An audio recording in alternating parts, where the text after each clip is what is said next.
Hello dear students, welcome back to my channel. आज मैं आप लोगों को चैप्टर 12 स्फीयर क्लास 10 के पहले क्वेश्चन को सॉल्व करूंगी और आप लोग को ये सिखाऊंगी कि आप लोग कैसे इसको खुद से सॉल्व कर सके। If the length of radius of a sphere is 10.5 cm, let us write by calculating the whole surface area of the sphere. सबसे पहले क्वेश्चन को सॉल्व करने के लिए हमें समझना होगा कि क्वेश्चन में आखिर क्या पूछा जा रहा है हमसे और क्वेश्चन में क्या दिया हुआ है हम लोगों को। तो यहाँ देखिए कि क्वेश्चन में रेडियस का लेंथ दिया हुआ है और हम लोगों को बताना है इसका होल सरफेस एरिया हम लोग को फाइंड करना है। तो आप लोगों को भी पहले क्वेश्चन समझना होगा, तब इसको बनाना होगा। आप लोग कभी भी बगैर क्वेश्चन को समझे मत बनाइएगा, वरना रॉन्ग हो जाएगा। देखिए, whole surface area is equal to 4πr²। मैंने अपने पिछले वीडियो में ये बताया था कि होल सरफेस एरिया या कर्व्ड सरफेस एरिया या टोटल सरफेस एरिया, इन तीनों का मतलब एक है और इसका फॉर्मूला 4πr² है। और क्वेश्चन की तरफ देखिए हमारा क्या दिया हुआ है। द लेंथ ऑफ रेडियस कितना है? 10.5 cm। तो इसको पहले हम लोग लिख लेते हैं। रेडियस ऑफ द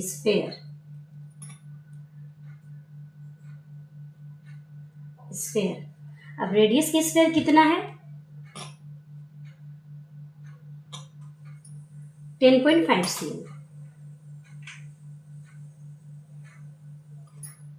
तो हम लोगों को आखिर फाइंड क्या करना है? हम लोगों को ये फाइंड करना है जो उसका फॉर्मूला दिया हुआ, ये क्वेश्चन में यही पूछ रहा है, होल सरफेस एरिया। तो बस उसका हम लोग को फॉर्मूला लिख देना है। यहाँ पे लिखना है whole surface area of sphere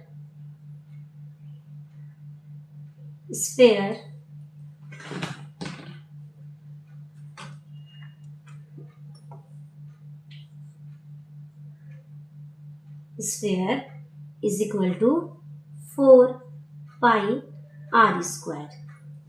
ये इसका फॉर्मूला है। अब इस फॉर्मूले पे हम लोग को इस नंबर को पुट कर देना है। तो सबसे पहले क्या आ रहा? 4। तो 4 को हम लोग 4 ही लिख दे रहे हैं। उसके बाद क्या है? पाई। तो मैंने आप लोगों को बताया पाई का वैल्यू कितना होता है? 22/7। उसके बाद क्या है? r²। हमारा r² यानी कि r रेडियस यहाँ है। तो हम या तो इस नंबर के ऊपर ऐसे स्क्वायर चढ़ा देंगे या इसको 2 बार हम लोग लिख देंगे। देखिए, या तो इसको 2 बार हम लोग लिख देंगे। उसके बाद ये हमारे जैसा 4 है उसी तरह नोट करना है, इसको भी इसी तरह नोट करना है।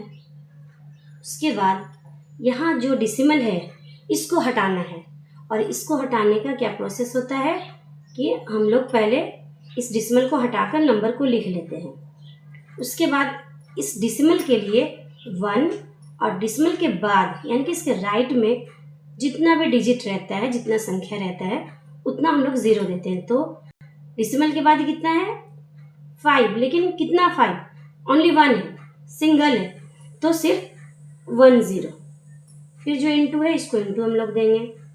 यहाँ पर भी सेम प्रोसेस, इस डेसिमल को हटाना है, हटा दिए। उसके बाद जो डेसिमल को हम लोग हटा दिए हैं उसके लिए 1 और डेसिमल के बाद राइट साइड में जो भी संख्या है, तो यहाँ पर 5 है, लेकिन कितने 5 है? सिर्फ 1 5 है, एक ही 5 है, तो इसीलिए 1 0। अब इसको देखिए हम लोग को कट करना है। तो सिंपल में हम लोग काट सकते हैं। यहाँ पर 5 दूना 10, 5 दूना 10, 5 एकम में 5, सेम वे में यहाँ पर 5 दूना 5, 5 दूना 10 और यहाँ पर 5 दूना 10, 5 एकम में 5। उसके बाद हम लोग 2 से इसको काट सकते हैं। 2 एकम में 2, 2 एकम में 2, 2 एकम में 2। फिर यहाँ से 7 एकम में 7, 7 तिया 21। अब ये 2 और 4 को हम लोग को कट करना है। 2 एकम में 2, 2 दूना 4। अब देखिए हम लोगों को नीचे बट्टे के नीचे कितना बचा है और बट्टे के ऊपर कितना बचा है।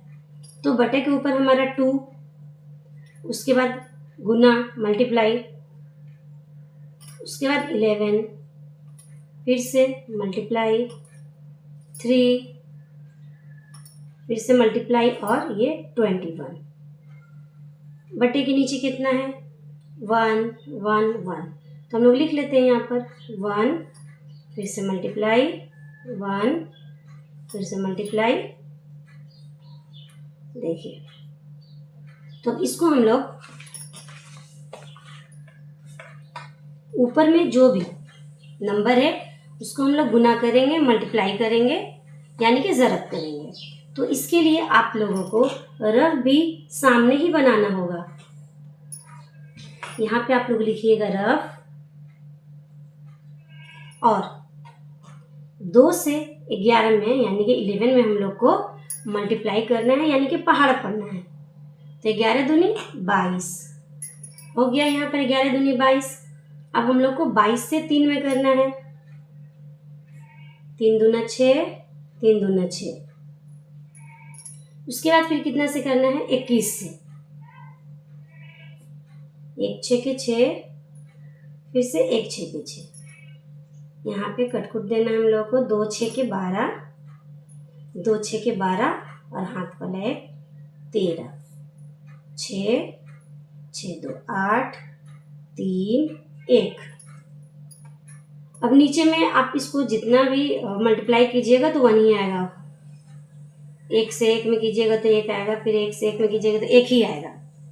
तो ऊपर में मेरा कितना आया 13 और 86। ये हमारा आंसर है। नीचे 1 ही रहेगा, तो जब नीचे 1 हो तो उसको नहीं लिखा जाता है। तो इसलिए आंसर क्या हुआ 1386। अब इसका यूनिट क्या था cm। तो या तो हम लोग ऐसे लिख सकते हैं स्क्वायर cm, या इसको हम लोग ऐसे भी लिख सकते हैं cm स्क्वायर। ये हुआ हमारा आंसर। आई होप आप लोग को मेरी वीडियो पसंद आई होगी। Thank you.